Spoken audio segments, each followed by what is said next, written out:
Well, LSU was alert, all right. They exposed all of Vandy's weaknesses on Saturday night. Let's talk about it.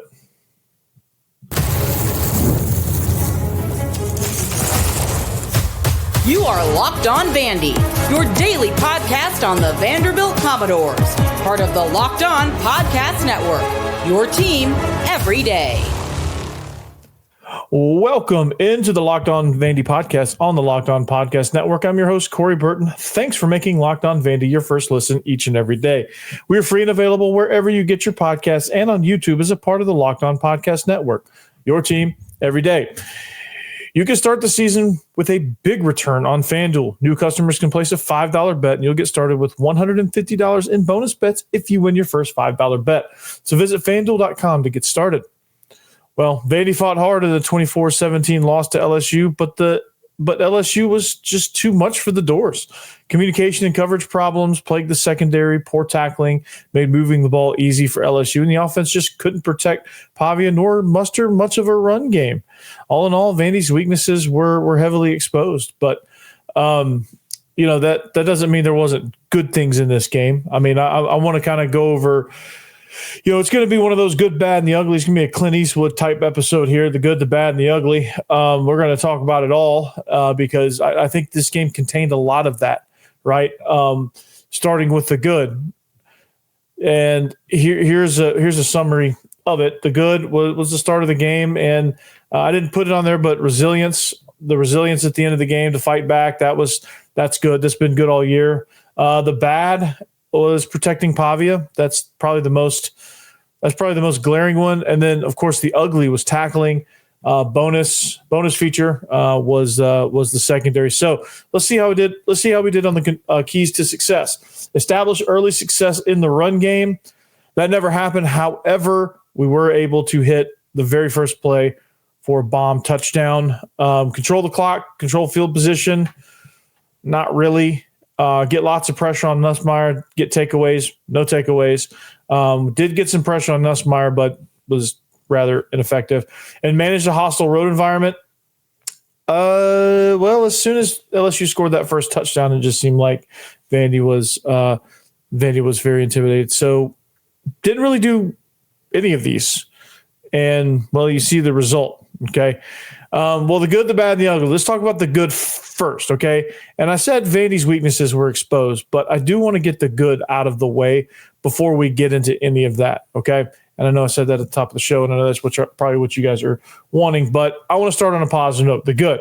All right, you start with a major bang, and it's a dream start for Vanderbilt. You get LSU receives the kick, they go 3 and out. Vandy scores on the very first play from scrimmage from when they touch the ball, and you're up 7-0, and you're kicking the ball back to LSU. So that's when I was talking this week about how Vandy was going to potentially get LSU on the ropes early, get them down. You're going to be in good position to pull this upset, and they did everything that they needed to at the start of the game. Played great defense, tackled well, protected Pavia well, got the secondary to tighten down on the run fake, hit Quincy Skinner over the top, touchdown, boom, Vandy's feeling good. Now, that's really kind of where it ends because I think throughout the game they did some good things. I think there were some drives where they held LSU to where LSU was moving the ball really well, and then it was that bend but don't break, and they didn't break on some of these drives because this game probably could have been a lot worse than it was. There was definitely moments where I'm thinking this game's gonna break out, and all of a sudden it's going to be 45-7 before you can blink your eyes, and LSU was just going to keep pouring it on the way they were moving the ball and the way Vandy was doing things. But it didn't happen. It didn't happen.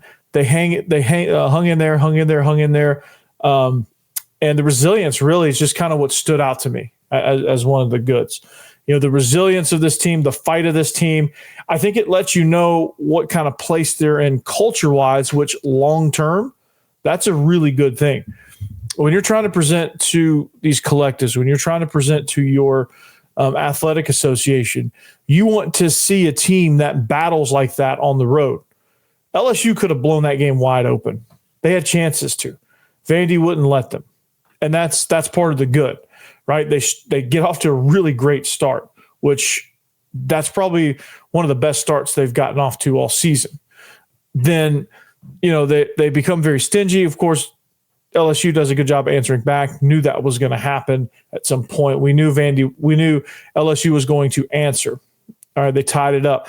And then they traded blows for a little bit. And then LSU put another touchdown on the board. I think on a play, it was just a total coverage bust. But I think there was those kind of sprinkled in. But the resilience, the fight, making LSU earn most of their points was good. The fact that they fought back too little, too late. Unfortunately, the timing of it wasn't great, but they did fight back. Pavia punched it in to get it down to one score. And they did things throughout the game, not enough of them, obviously, but they did some really good things throughout the game that lets you know that, hey, this is a different Vandy team. This is not the same old pushover that would have gotten, like, if this game happened last year, that would have been a 52-7 rout is what it would have turned into. It would have deteriorated to that. Vandy would have rolled over as soon as they scored their first touchdown, and it would have been over from there. This year's team, not so much. And I do love the mindset of that, right? Yes, there are some weaknesses. Yes, LSU did expose those weaknesses, and those did really show up glaringly. Some of the strength and conditioning stuff, I think throughout times LSU was able to wear on Vandy. So the strength and conditioning kind of wore down. The lack of depth, right? They rebuilt the roster. They did a really good job of it, but they were in a position this offseason to where, they could just fill the voids. They weren't able to truly build depth. Now, if they can get some of these guys to stick around, more of them than did last year, then I think they're going to be in a position to where they can fill voids instead, or they're not filling voids, but they can build depth.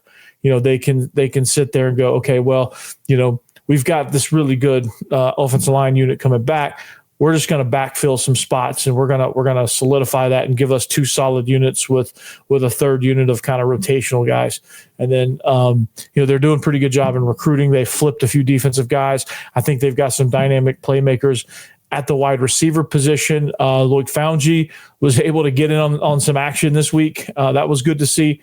Unfortunately, he's probably gone after this season. But they were able to show that, hey, we're a few pieces away from being a really good team.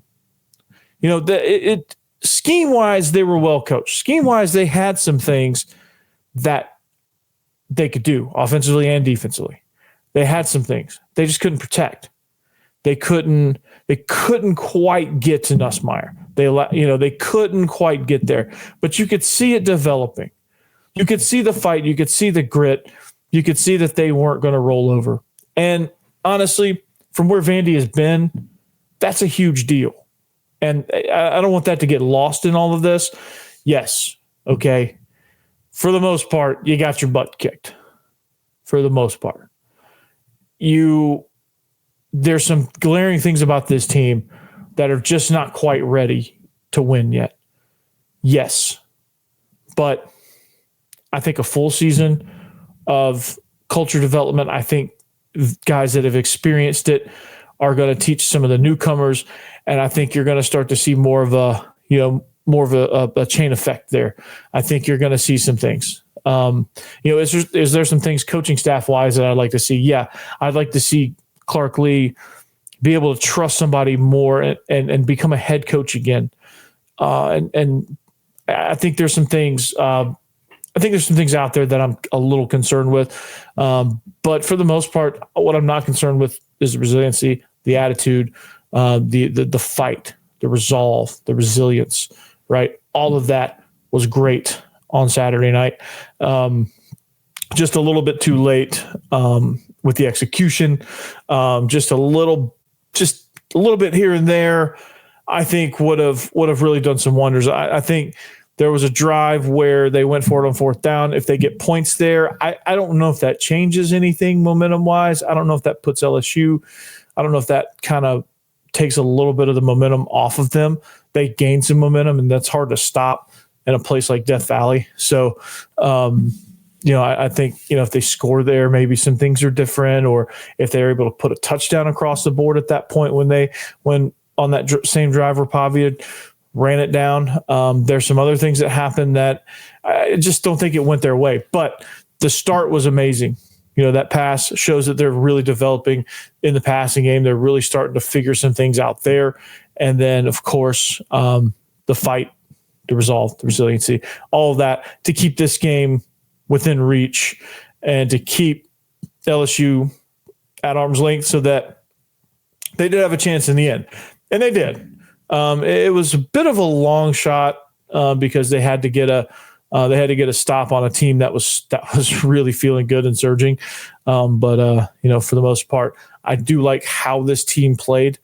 For the most part, there are some things that we need to break down that will help them execute better and will help give them a legitimate chance against Tennessee and in the bowl game and then beyond. We'll talk about that. The bad things that happened, we'll talk about that next.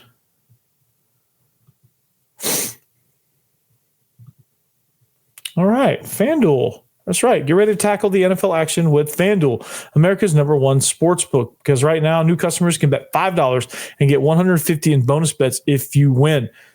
The FanDuel Sportsbook app gives you everything you need to place live bets on the NFL all in one place. So when you get the hunch like, I don't know, Derrick Henry's going to score a touchdown, that's been a pretty solid bet every week. That might get you your $150 in bonus bets because you can place $5 on that, win, get your bonuses, and roll, man. But if you get a hunch in the middle of the game, like I said, you can check out the latest stats. You can view live play-by-play and so much more on the same page where you place your bets. So just visit FanDuel.com to join today. You'll get started with $150 in bonus bets if you win your first $5 bet. That's FanDuel.com. Never waste a hunch and make every moment more with FanDuel, an official sportsbook partner of the NFL and college football.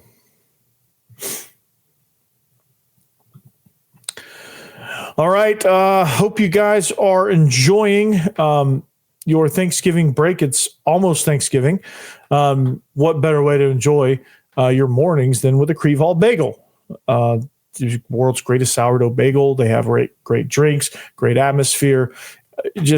You're missing. If you're not going to Creve Hall Bagel, you're missing out. It's over there off of Harding Place, off of Trousdale. It's in the Creve Hall neighborhood, aptly named, and they have the best bacon, egg, and cheese on cheddar bagel sandwich that you can imagine, and all the schmears that go with it. A cinnamon sugar bagel with maple walnut schmear. That's my favorite. That's my favorite go-to. So go there. You won't regret it, I promise. Enjoy you a bagel, even if you have to get it to go. If you need to buy in bulk for the entire office, like you're having an event, go there. You can buy in bulk, and they will offer you a bunch of different flavors. You can get a bunch of different combinations of things. You can find something for everybody. So, Creve Hall Bagel, do it, right? And also, thanks for making Locked On Vandy your first listen. If you need a second listen, man, Locked On SEC. Chris Gordy does a great job. The SEC squad, you should go back and check out this past week's episode because, given the fact that the SEC is drunk, this was a pretty funny episode between the rock conversation and all the wrong picks we made. So go back and check that out. You want to talk about good, bad, and the ugly? Well, you want to talk about ugly picks. There you go. So back on topic here, the good, the bad, the ugly. Despite all the great fight and resilience, and you get off to a dream start. Well, the bad, offensively, you just can't protect Pavia, and you can't get much of a run game going. And the bad on defense is I think there was some coverage busts that resulted in some poor communication. Some of it was the fact that you couldn't tackle and you felt you came off of your mark and left guys wide open. And then guys just get lost in the secondary, so there's no communication there. But let's start with offense, right? Protecting Pavia, creating a run game. There's just not much going. LSU did a really good job, especially on the edge, of really kind of blowing up those mesh points. I think what a lot of these defenses are coached to do against an option team is to not sit back, read, and react. It's kamikaze that mesh point, right? And if you're wrong, so be it, right?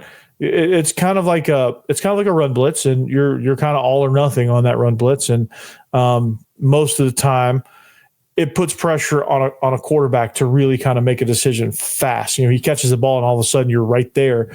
He's got to figure out what he wants to do, and the majority of the time you end up getting there and you end up disrupting. You either make contact with the running back and the quarterback pulls it and can't quite get past, and your other guys are there to clean up, or you just hit it right in the teeth and you drop it for a loss. Those are things that LSU's defense was able to do. They were able to swarm Pavia in the run game, and Pavia also, dude just looks banged up. You can tell he's gutting it out. Knew that was going to happen. Wish they would have used Nate Johnson a little more, but again, LSU had a good game plan against the run. They were able to force Diego Pavia to run backwards and just fling the ball away a lot in the passing game as well. Outside of the first play, they weren't able to get much going in the pass game there. So when you look at how they played, it was just kind of I felt like they watched that South Carolina film and said, hey, we can do that too. And they did. They just swarmed. They absolutely swarmed. So the team stats for this, passing, Vandy was only able to muster 186 through the air, and I think a lot of that was on that one play. LSU 332, 474 total. Vandy with 308. Vandy still did have 122 yards rushing. I think a lot of that was just, it was like scattered, they weren't able to put anything together with those rushing yards. So there's a lot of empty. It was a clean game as far as turnovers, and fairly clean as far as penalties. Each team only committed 3 penalties. LSU for 3 for 25 and Vandy 3 for 15. So really, really clean game in that regard. So hats off there. But it's just, you just can't, Vandy was just not able to get anything consistently going. I mean, Pavia was 13 and 24 for 186 yards. He was able to carry the ball 6 times for 43 yards. And most of that was on that 36-yard run. So he wasn't able to muster much outside of that one run. Alexander went for 9 carries, 24 yards. AJ Newberry went 3 for 22. Nate Johnson had 3 carries himself for 20 yards. One that got blown dead that would have probably resulted in a touchdown. But this just shows you that the total plays that Vandy was on the field just wasn't much. So they weren't able to really muster anything. And a lot of that was, it wasn't, I don't think it was lack of execution. I think sometimes you got to take your hat off to the defense and say, they really kind of blew some things up there for us. And they really kind of forced us into not being able to get this or not being quite here for that. And, some of the weaknesses were communication in pass pro. They were able to expose that. I think the athleticism, they were able to expose them there. LSU was far more athletic up front, and it showed. And they weren't able to. They were able to blow some things up there. And then, of course, on defense, communication, there was just too many coverage busts, too many assignment busts. I think there was too many wide open holes for the running back. There was a lot of wide open space in the quick game. Like you had guys, making a hitch, catching a 5-yard hitch and taking it for a first down. Like there was just, before anybody was there, there was just too much space provided. I think a lot of that was Vandy was just trying to be conservative. I think I don't, when you look at it, I just don't know exactly what their game plan was for the first time in a while. it felt like Vandy didn't quite understand what LSU wanted to do. It's just like LSU had their way. And yeah, Garrett Nussmeier's good. But like, he was just able to sit back there and throw a quick game pretty much all night long. And then play action was really good because they were able to get the run game. They hit this play action over route on several occasions that I don't think they've covered it yet. They're giving them a bunch of space on the outside on the hitch. You've got to be all over that. Force them to throw it over the top. If you take away that space and you get beat over the top, then so be it. LSU did that. LSU said, you know what, we'll take that one deep shot and we'll not let you get anything else because we're going to play tight and we're going to come after you. And I thought LSU had a great defensive game plan against Vandy. And Vandy, I thought, had a very super conservative game plan against LSU, which is unlike this team and unlike Clark Lee. I don't know what, I don't know why he kind of felt like he kind of went into a shell. I think this was his probably, as far as game plan goes defensively. Besides, I don't really count Georgia State because that was just, I don't know that they were into it, but this against an SEC opponent, this was by far the worst game plan that I've seen because you couldn't tell what they were doing. Like against South Carolina, you knew what they wanted to do. They just couldn't do it. They couldn't execute it. Rocket Sanders made it almost impossible to execute. He was having himself a game. But like here, everyone knew that LSU wanted to throw quick. And they did. They were able to get it. So it was just kind of baffling. I don't know if that's borderline ugly. I don't know. But I just think that the defensive game plan, the communication and the execution of it just was off. And it just wasn't quite a Clark Lee game. And I was kind of surprised by that, to be honest with you. He's normally a lot better than that game planning wise from what I've seen, because his calling card, his identity is, hey, I'm going to come after you. I know what you want to do. I'm going to come after you and try my best to take away what you do. And we're going to do that. But I guess game planning, none of that matters unless you can tackle. That's the ugly part of it. Tackling was not there. We'll talk about it next. All right, Gametime. That's right. Gametime has a new feature called Gametime Picks. That makes getting tickets to see your favorite teams play live even easier. What that means is Gametime Picks filters out the fluff to show you only incredible deals on great seats, so you don't have to waste time searching through thousands of tickets. Now, there's millions of great deals out there. If you're in Charleston, you probably got a phenomenal deal on this Charleston Classic Championship game between Vandy and Vandy and Drake in this tournament. So take the guesswork out of buying tickets, right? Gametime Picks makes curation even easier to save on sports, concerts, comedy, theater, whatever you want to do. Toggling all in pricing, that feature shows you total up front, no surprise fees at checkout. You get a panoramic view from your seat in the app before you buy, so you get to see where you're sitting, which in this Charleston arena, there's not a bad seat in that house, so you could just click on whatever you want. There's not a bad seat. All right, they have the lowest price guarantee, or Gametime will credit you 110% of the difference. Also, the Gametime ticket coverage, your purchase is covered with the most flexible customer service policy in the ticketing industry.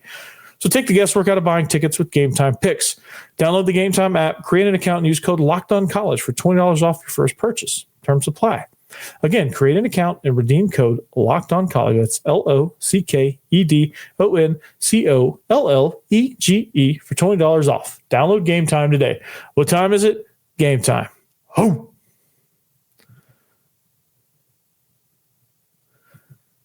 I watch too many Bulls documentaries. What time is it? Gametime. Ooh, yeah, it's my favorite. But welcome back, Locked On Vandy. Thanks for making us your first listen each and every day. Make sure you follow us on social media. Follow me, follow the show at Locked On Vandy. Give us some rate and review, all that stuff. Tell your friends. Even if you're an LSU fan and you just want to keep an eye on my content, just hit that subscribe button. And, when LSU and Vandy play each other in basketball and then later on in baseball and then circle back to football, hey, you're already here. You're already here for the analysis. You don't have to come find me. So make sure you do that. But anyway, this game was, if you're an LSU fan, this is exactly what you needed. You needed a win, however you could get it. And for the most part, that was a pretty good win from the purple and gold perspective, right? You pretty much dominated. You got Nussmeier his confidence back. You got this team kind of back on track in front of the home crowd. It was great. For Vandy, there's some good things, certainly some bad, but the ugly was tackling. I can't sugarcoat that. The tackling was horrible. Even they know about it. Randon Fontenette admitted it online. He said, hey, the tackling's got to be better, and it will be. And that's something they can take against the Vols, and that's something they can take pride in. Be pissed off. Be pissed off. Take it out on those boys in orange. Be pissed off. You didn't tackle worth a damn. Pardon my French. And, you had shots on Nussmeier. Couldn't bring him down. They're running back. You had him stuffed at the line of scrimmage. He gets 5 yards. There's a couple of touchdowns that the running back just barreled through the line of scrimmage, through the A-gap. No, there's no tackling there. Receiver catches a hitch route. You could stop him for 5 yards. Instead, he gets 11. His tackle, right? Things like that. It just didn't, and it's not a want-to thing. I don't think they're intentionally trying to be soft on tackling. I don't know. Like maybe what I think is the downside of being off for a week, if you're a starter, is and the downside to being beat up, the downside to having to get rest, which I don't blame that. I don't blame him on that. You had to, you're stuck between a rock and a hard place in that scenario. You don't get rest, you come back and you're still beat up, and then LSU puts a 45 burger on you, and you're wondering, well, why didn't he rest his guys during the bye week? Why did he get them well, right? Or they come out, you don't tackle well, and it's like, okay, well, they obviously didn't get their work in during the week. And that's kind of the downside of it, right? That's kind of one of those, you're just like, well, it's a trade-off, right? And it sucks, but like tackling, unfortunately, is something you have to do often. There's a famous clip out there from Hard Knocks, one of my favorite clips of all time. It's when they did the Lions. They followed the Lions during training camp, and Dan Campbell, who probably my favorite NFL coach right now. Love Dan Campbell. Glad he's coaching the Lions because I can actually root for that.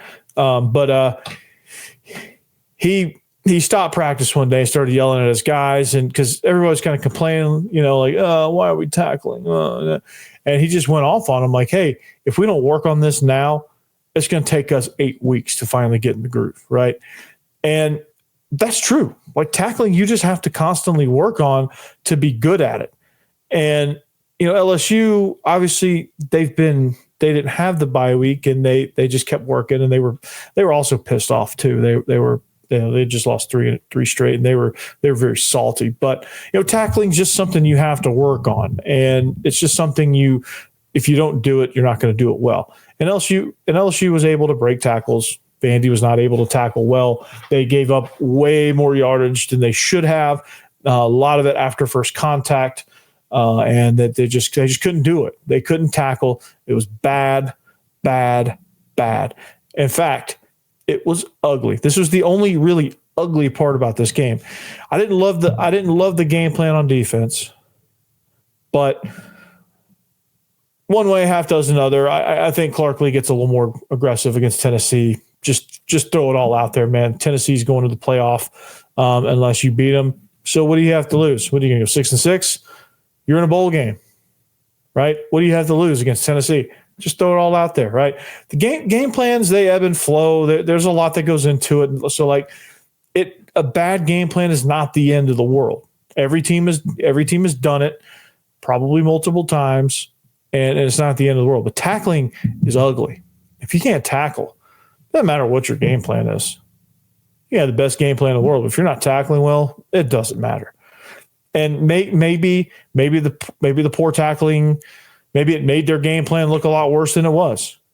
That could also be true. I could also acknowledge that the tackling was terrible, right? And they just it's just one of those things. You just got to come back and get it to next week. Not mad at the guys. They just didn't tackle well. And that's the truth. They know it. They would admit it. And I'm not saying anything they don't know, but that is the key foundation of it. And I'm not gonna sit up here like some shock jock and be like, well, they suck. They're soft. I'm not going to say any of that because they're not. They've been playing great all year. They've been playing tough all year. But a beat-up team that got rest, that didn't work on tackling for a week, probably 2 weeks, to preserve themselves, probably was just rusty. And it led to it got them to a point to where they just couldn't overcome the deficit, because the deficit was more than just on the scoreboard. That gap of 24-10 just seems so vast because of the way they were tackling, the way that, they started to, LSU started to get through more on defense and get to Pavia more and easier as the game went on. Just some things like that you could see just kind of building. That lead was a lot wider than the scoreboard suggested. But again, the good news is, and I'll leave you with this, the good news is about the ugly feature of this game, the bad features of this game. It's not going to take moving heaven and earth to fix it. It's not a Vanderbilt sucks problem. It's hey, we tweaked this game plan. We tightened down the space a little bit. Hey, we tackle a little bit better. Maybe this game's different. Like, that's how close this thing is, right? Vandy's close. Vandy's close to being a really good team. They're just not quite there yet. LSU was a lot better on Saturday. LSU showed Vandy, hey, you're good, but you ain't there yet. And that's how this game went. So hats off to you, LSU. You came out, snapped your skid, and you maintained. So good job. Put this one behind us because this Vol week we'll talk about. Well, it'll be all Vols this week, and we'll see you back here next time on the Locked On Vandy podcast on the Locked On Podcast Network. Peace.